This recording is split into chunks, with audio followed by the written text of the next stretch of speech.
نو که منگ سره د سجدو حسن وی، منگ سره د جهاد جذبه وی، منگا د اهل تصوف په مجلسونو کې کیناستلی او د هغوی په لاس کې لاس کې ښودی وی چې ماته د زندګۍ مقصد وښایه، وښایه ماته قبر به څنګه وي، وښایه ماته ځنکدن د ملک الموت ملاقات به څنګه وي، وښایه ماته روز محشر پولیسرات به څنګه وي.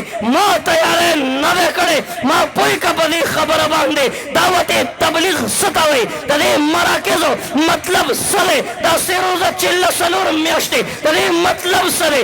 مدرسه کې علما فقها اولیاء محدثین مفسرین ناست دي. مولانا صاحب تاسو دلته څه کوئ؟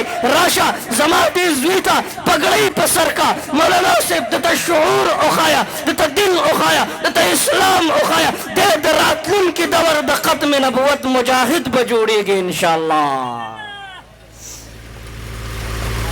اٹھو صلاح الدین ایوبی کے فرزندو، اے نوجوانانو تاسو ته وایم زه خو په چغو چغو ستړی شوم که نه، تاسو ته وایم ټوله شپه دې د موبایل بدنظرۍ له ورکړې ده او د بربنډ بدنونو د کتلو شوق کله نه پیدا شو. مه هېروه هغه ورځ، مه هېروه هغې ورځ دلته چې بربنډ بدن ګورې لذت حاصلېږي، مزه حاصلېږي که نه. خو یو ورځ داسې ده مزه به نه حاصلېږي. ښه الیوم نختم علی افواههم، یو ورځ داسې ده په دې ژبه به مهر لګي، یو ورځ داسې ده وتکلمنا ایدیهم، او دا لاسونه به خبرې کوي. یو ورځ داسې ده وتشهد ارجلهم، خپې به ګواهي کوي. سوال درته کومه دا د قرآن وینا ده، دا د رب کائنات وینا ده. او یو ورځ داسې ده محمد رسول الله سرور کائنات ختم المرسلین امام الانبیاء فرمای یو ورځ داسې ده، یو ورځ داسې ده، یو ورځ داسې ده. څنګه ده څنګه ده؟ داسې ده چې دې خلکو به جامې نه یې اغوستي، بربنډ به یې که نه. ټوله شپه د موبایل په بدنظرۍ کې تېره شوه. وایي مولانا صاحب چا را باندې څه کړي دي او رزق مې تنګ دی، لاس مې تنګ دی، روزګار مې ټپ ولاړ دی، معاشي بحران دی، بچي مې یو بل سره جنګونه کوي، ډېر د پریشانۍ ماحول دی. ما ته وایي مولانا صاحب خودکشۍ ته جوړ شوی یم. ښه ما ورته وایي کور کې د سهارې د مونځ اهتمام شته، د قرآن عظیم الشان د تلاوت اهتمام شته؟ نه نشم برداشت کولی. د قرآن عظیم الشان هغه ګردونه چې په قرآن عظیم الشان باندې پروته دي، د موبایل شیشه، د سکرین شیشه، د دروازې شیشه پاکه په نظر راځي، په قرآن باندې ګردونه پراته دي. اے مسلمانه څه چل در باندې شوی دی؟ اٹھو صلاح الدین ایوبی کے فرزندو کہ اس غازی کے افسانے کو دہرانے کا وقت آیا. اٹھو جوانان وطن کفن بردوش ہو جاؤ، جہاد فی سبیل اللہ کر جانے کا وقت آیا. نبی کی آبرو باقی رہے گی، تم بھی باقی ہو، وگرنہ پھر غلامی میں الجھ جانے کا وقت آیا.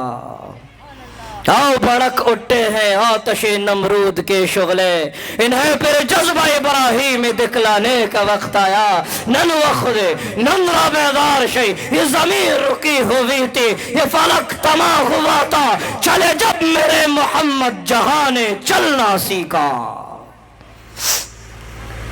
او یو سوال عاجزی ده، او دا سوال کوم چې ومنئ زما دا عاجزي.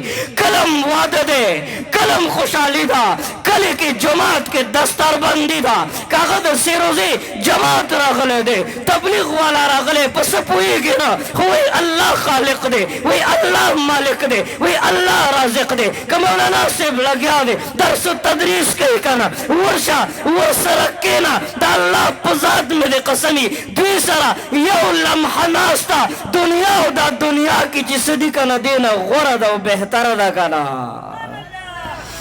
وزر د علم جوړ که چې اسمان ته ورسېږې، حکمت سره اشنا شه چې لقمان ته ورسېږې. او علم منور دی، منوره منور شولې، څومره بختورې چې وارث د پیغمبر شولې.